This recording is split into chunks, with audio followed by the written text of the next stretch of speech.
अगर कोई राजनीतिक दल संविधान की बात कर रहा है, लोकतंत्र की बात कर रहा है, वोटों के रक्षा की बात कर रहा है, ईवीएम के खिलाफ बात कर रहा है, सरकारी नौकरी की बात कर रहा है, वो कांग्रेस पार्टी करे। बहुजन समाज पार्टी है ना, समाज की पार्टी, क्यों नहीं बात कर रही है संविधान की? नौकरी खत्म हो रही है, क्यों नहीं बहन मायावती जी सड़क पे उतर रही है?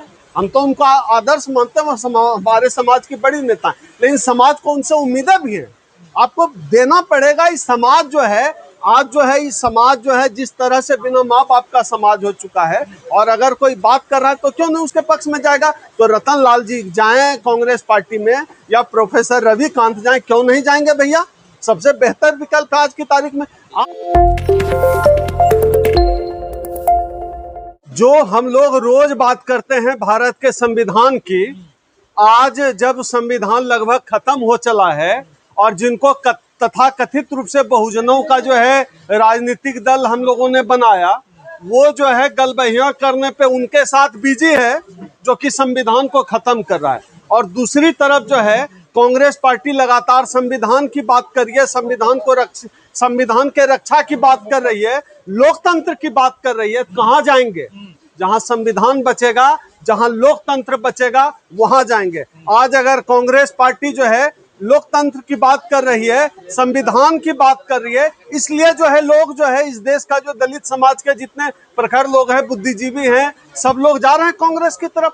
जहां लोकतंत्र बचेगा, जहां संविधान बचेगा, वहां जाएंगे लोग। कांग्रेस संविधान बचा रही है, बिल्कुल बचा रही है।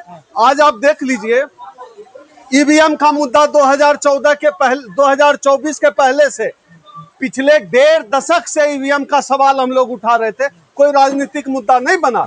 2024 के चुनाव में राहुल गांधी ने ईवीएम पर बात की, ईवीएम के बेईमानी पर बात की, तो ईवीएम पर चुनाव हो गया, ईवीएम का मुद्दा राजनीतिक मुद्दा बन गया। संविधान खतरे में है, संविधान खतरे में है। 1.5 दशक से हम लोग बोल बोल के मरे जा रहे हैं, कहीं कोई सुनवाई नहीं, कहीं उस पर कोई बात नहीं, कोई राजनीतिक चर्चा नहीं। और आप देख लीजिए उसी संविधान को इसी कांग्रेस पार्टी ने संसद में न केवल संसद में लहराया, बल्कि चुनावी रैली में घुमाकर लोगों को चेता दिया। और अगर उस कांग्रेस पार्टी ने, जिसको आज लोग तथाकथित रूप से जो खुद को बाबा साहब की वारिस वाले बताते हैं ना, अगर उसी कांग्रेस पार्टी ने उस संविधान की राजनीति नहीं की होती, संविधान पर बात नहीं की होती, आज संविधान पूरी तरह से नेस्तनाबूद हो गया रहता और देश में मनुस्मृति लागू कर दिया गया रहता। तो बाबा साहब की बातें भूल गए, बाबा साहब को भुला दिया आप लोगों ने। कौन सी बात भुला गए? बाबा साहब ने क्या, नहीं, बाबा साहब ने क्या कहा था कि संविधान को गर्त में डाल दो। बाबा साहब ने क्या कहा था कि जब संविधान खत्म होने लगे, जो लोग चुप है उसके पीछे खड़े हो जाओ। या बाबा साहब ने कहा था कि मैं जो कारवां छोड़कर जा रहा हूं, अगर आगे न बढ़ा सको तो रुकने मत देना। तो हम कम से कम कांग्रेस पार्टी, आज आप देख लीजिए, कांग्रेस पार्टी संविधान के पक्ष में खड़ी है, लोकतंत्र के पक्ष में खड़ी है, और लोकतंत्र में हम सबको जो हासिल हुआ है वोट देने का अधिकार, आज उसके खिलाफ सबसे बड़ी आवाज अगर कोई है कांग्रेस पार्टी है। जाएगा मिल गई कांग्रेस से? नहीं, विचार मैं संविधान की बात जो करे, लोकतंत्र की रक्षा जो करे, हम उसके साथ खड़े। हम इस देश की आबादी में, हम कहते हैं कि मुसलमान अल्पसंख्यक है, मुसलमान सिर्फ अल्पसंख्यक हैं, इस देश का दलित समाज अल्पसंख्यक नहीं है। हम क्या कर सकते हैं? सत्ता में आ जाएंगे क्या? हम बार्गेन करते हैं, बाबा साहब ने भी बार्गेन किया, हम भी बार्गेन करते हैं। तो तमाम राजनीतिक दलों पर हम प्रेशर ग्रुप की तरह काम करते हैं, हम बार्गेन करते हैं।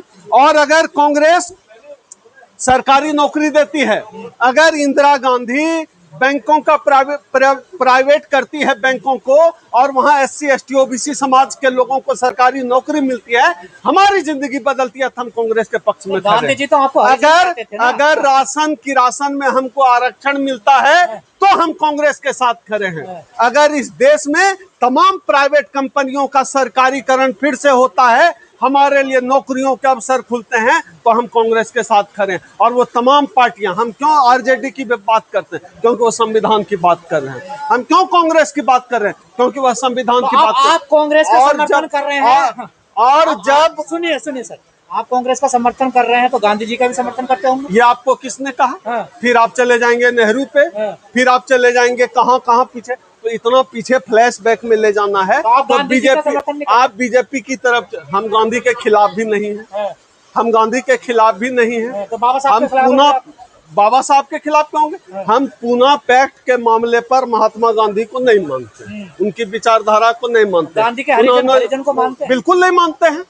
इसका ये मतलब गांधी जी आपको तो हरिजन आप कहते थे ये ना? बताइए कि गांधी जो कहते थे उस बात को नहीं मानने का ये मतलब थोड़े है कि आज जो है लोकतंत्र की रक्षा के लिए जो है कांग्रेस पार्टी खड़ी होती है, कांग्रेस पार्टी के राष्ट्रीय अध्यक्ष मल्लिकार्जुन खड़गे खड़े होते हैं, राहुल गांधी खड़े होते हैं, हम उनके साथ खड़े नहीं। सहमति और सहमति अपनी जगह है। कांग्रेस राष्ट्रीय अध्यक्ष आप बाबा खुश हो जाते हैं। नहीं आप बाबा साहब दुखी हो जाते हैं। आप बाबा साहब डॉक्टर अंबेडकर की बात करते हैं। बाबा साहब डॉक्टर अंबेडकर उसी कांग्रेस में मंत्री थे और उसी कांग्रेस से जो है हिंदू कोड बिल के मुद्दे पर जो है इस्तीफा भी दे दिया।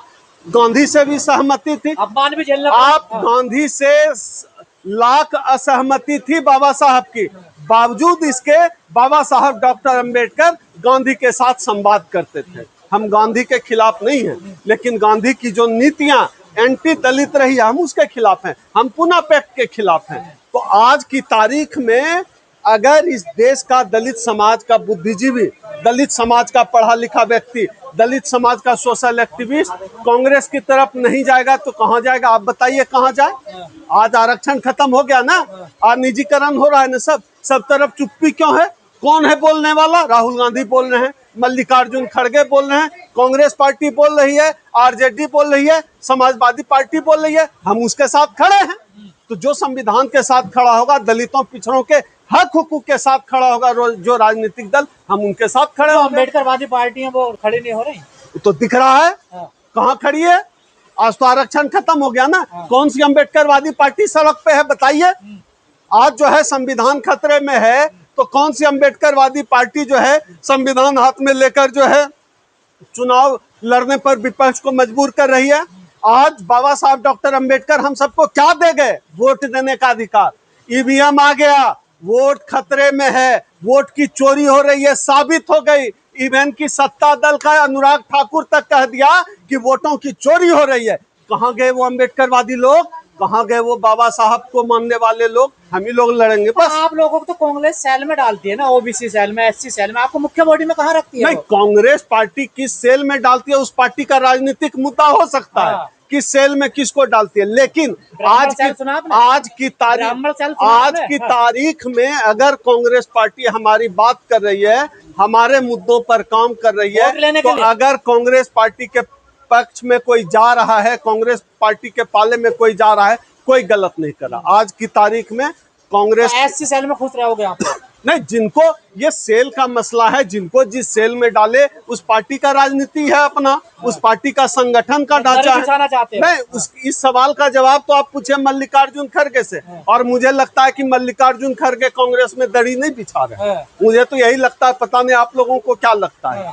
तो यह सवाल मल्लिकार्जुन खड़गे से पूछा जाना चाहिए, लेकिन मुझे लगता है कि आज की तारीख में भारतीय राजनीति में अगर कोई राजनीतिक दल संविधान की बात कर रहा है, लोकतंत्र की बात कर रहा है, वोटों के रक्षा की बात कर रहा है, ईवीएम के खिलाफ बात कर रहा है, सरकारी नौकरी की बात कर रहा है, वो कांग्रेस पार्टी करे। बहुजन समाज पार्टी है ना, समाज की पार्टी, क्यों नहीं बात कर रही है संविधान की? नौकरी खत्म हो रही है, क्यों नहीं बहन मायावती जी सड़क पे उतर रही है? हम तो उनका आदर्श मानते हैं, हमारे समाज की बड़ी नेता है, लेकिन समाज को उनसे उम्मीदें भी हैं। आपको देना पड़ेगा। इस समाज जो है आज जो है, इस समाज जो है जिस तरह से बिना माँ बाप का समाज हो चुका है, और अगर कोई बात कर रहा है तो क्यों नहीं उसके पक्ष में जाएगा? तो रतन लाल जी जाएं कांग्रेस पार्टी में, या प्रोफेसर रविकांत जाएं, क्यों नहीं जाएंगे भैया? सबसे बेहतर विकल्प आज की तारीख में, आप उनसे बेहतर विकल्प बन के दिखाइए। आप भी जाओगे? मुझे जो बेहतर लगेगा, जब मुझे सीधी राजनीति में जाना होगा, मुझे जो बेहतर लगेगा मैं वही कदम उठाऊंगा। लेकिन एक आखिरी सवाल ये है, इन पार्टियों में ये सेल क्यों होते हैं, एससी एसटी ओबीसी सेल, लेकिन इनमें ब्राह्मण सेल क्यों नहीं होता? ये बताइए। ये आपकी यह जो मांग है कि पार्टियों में ब्राह्मण सेल होना चाहिए, मैं भी इस मांग के साथ खड़ा हूं, और तमाम राजनीतिक दलों से आपके चैनल के माध्यम से मैं अपील करता हूं, जैसे आपने एससी सेल, ओबीसी और माइनॉरिटी सेल बनाया है, ब्राह्मण सेल भी बनाइए।